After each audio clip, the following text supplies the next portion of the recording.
Assalamualaikum warahmatullahi wabarakatuh. Halo sahabat-sahabatku dimanapun Anda berada.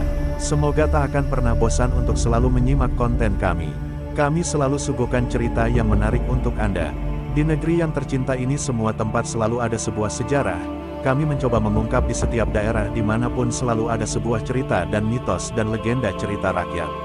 Apakah kamu tahu mengenai asal-usul nama Tiga Raksa dan cerita menyentuh di baliknya? Bagi warga Tangerang, khususnya Kabupaten Tangerang, wajib tahu mengenai asal-usul nama Tiga Raksa yang kini merupakan ibu kota Kabupaten Tangerang. Ternyata terdapat cerita mitos di balik asal-usul nama Tiga Raksa ini. Penasaran? Yuk mari kita telusuri dan bagaimanakah sejarahnya. Tiga Raksa adalah salah satu kecamatan yang ada di Kabupaten Tangerang yang kini merupakan ibu kota Kabupaten Tangerang. Setiap daerah pasti memiliki kisah dan sejarah asal mula terbentuknya serta asal-usul nama daerah tersebut, begitupun daerah Tiga Raksa. Terdapat dua cerita sejarah yang beredar di tengah masyarakat yang menyebutkan tentang asal-usul nama Tiga Raksa. Tentang dokumen sejarah nama Tiga Raksa berkaitan dengan sosok yaitu Tiga Tumenggung. Dalam riwayat menceritakan bahwa pada pertengahan abad ke-16, Kesultanan Banten mengutus Tiga Tumenggung pilihan dengan kemampuan perang yang mumpuni dan dikenal sakti mandraguna. Ketiga Tumenggung itu kemudian diberi pangkat Arya, yakni Arya Yudanegara, Arya Wamsakara, dan Arya Jaya Santika. Mereka kemudian diutus oleh Kesultanan dari Banten untuk menjadi benteng penghalau serangan dari arah Batavia, Jakarta. Dengan begitu, mereka pun membuat perkampungan baru yang berbatasan langsung dengan Batavia. Dari sanalah pusat pertahanan Banten itu dibuat dan berpusat di daerah Tiga Raksa. Jika merujuk kepada cerita legenda rakyat, dapat disimpulkan bahwa cikal bakal daerah Tangerang adalah Tiga Raksa. Nama Tiga Raksa itu sendiri berarti tiga tiang penjaga, atau Tilu Tangluk Pangraksa, atau bisa diartikan sebagai tiga kekuatan besar penjaga wilayah. Sebuah pemberian nama sebagai wujud penghormatan kepada Tiga Tumenggung yang menjadi tiga pemimpin wilayah pada masa itu. Seorang putra Sultan Ageng Tirtayasa dari Kesultanan Banten, Pangeran Sugiri, membangun Tugu Prasasti di bagian barat Sungai Cisadane. Nama Tiga Raksa itu sendiri berarti tiga tiang penjaga, atau Tilu Tangluk Pangraksa, atau bisa diartikan sebagai tiga kekuatan besar penjaga wilayah. Tugu yang dibangunnya itu disebut sebagai Tengger yang ditulis, Tenger, atau Tetengger, dalam bahasa Sunda berarti tanda. Namun rakyat di masa itu lama-kelamaan menyebutnya menjadi Tangerang sebagaimana dikenal sekarang ini. Perang Tangerang yang dipimpin oleh Tiga Tumenggung yang berpusat di Tiga Raksa di masa Kesultanan Banten sangat berpengaruh, khususnya untuk menghalau serangan musuh yang datang dari arah Batavia. Bahkan Tangerang menjadi salah satu benteng pertahanan Banten yang sangat kuat, sehingga ia juga yang membuat Tangerang disebut kota benteng.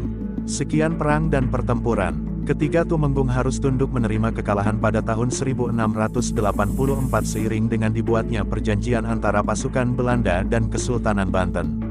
Perjanjian tersebut memaksa seluruh wilayah Tangerang masuk ke dalam kekuasaan. Kemudian Belanda membentuk pemerintahan kabupaten yang lepas dari Kesultanan Banten di bawah pimpinan seorang bupati yang dipilih dan ditunjuk oleh Belanda.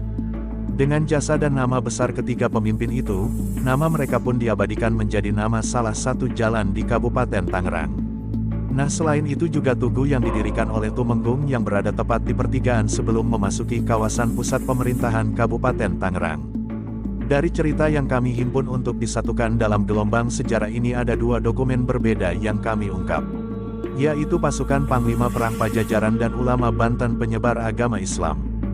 Dari cerita lain menyebutkan tentang asal-usul nama Tiga Raksa konon berawal dari diutusnya seorang ulama Banten, Syekh Mubarok, untuk menyebarkan agama Islam di wilayah tersebut. Syekh Mubarok diutus untuk menggantikan Syekh Mas Masat, seorang ulama Banten yang meninggal dunia dalam tugas menyebarkan agama Islam. Pada saat itu, para penduduk masih memeluk agama Sunda wiwitan karena daerah tersebut berbatasan dengan wilayah Pajajaran. Pergerakan Syekh Mubarok di perbatasan tentu saja sudah diketahui oleh pihak Pajajaran dan dikirimlah pasukan di bawah pimpinan Ki Mas Laeng dan Ki Buyut Seteng. Ki Mas Laeng dan Ki Buyut Seteng merupakan seorang panglima perang Pajajaran yang memiliki kemampuan olah kanuragan dan ilmu yang sangat sakti. Singkat cerita, saat kedua pihak bertemu di perbatasan, Syekh Mubarok mengutarakan maksud dan tujuannya hanya untuk menyebarkan agama Islam, bukan berperang. Beliau mengajak pihak Pajajaran untuk berdamai dan hidup bersama-sama. Namun permintaan itu ditolak oleh pihak Ki Mas Laeng karena menurutnya sudah melanggar ketentuan batas wilayah. Pertempuran pun tak terelakkan, saling serang di antara kedua kerajaan, sabetan golok, tancapan tombak, serta lesatan anak panah. Korban pun berjatuhan dari kedua pasukan dan menjadi pemandangan yang sangat mengerikan pada saat itu. Memiliki pasukan yang sama-sama kuatnya, konon membuat pertempuran berlangsung berminggu-minggu. Namun belum juga ada yang kalah atau menyerah. Pertempuran terakhir hanya menyisakan kelelahan tubuh dan batin para prajurit santri, serta penduduk, termasuk Syekh Mubarok, Ki Mas Laeng dan Ki Buyut Seteng. Di sela jeda pertempuran, Syekh Mubarok bermunajat kepada Allah Subhanahu wa Ta'ala agar diberikan petunjuk untuk mengakhiri peperangan ini. Beliau pun berdoa agar kedua panglima perang Pajajaran itu diberi cahaya kebenaran dan hidayah oleh Allah Subhanahu wa Ta'ala.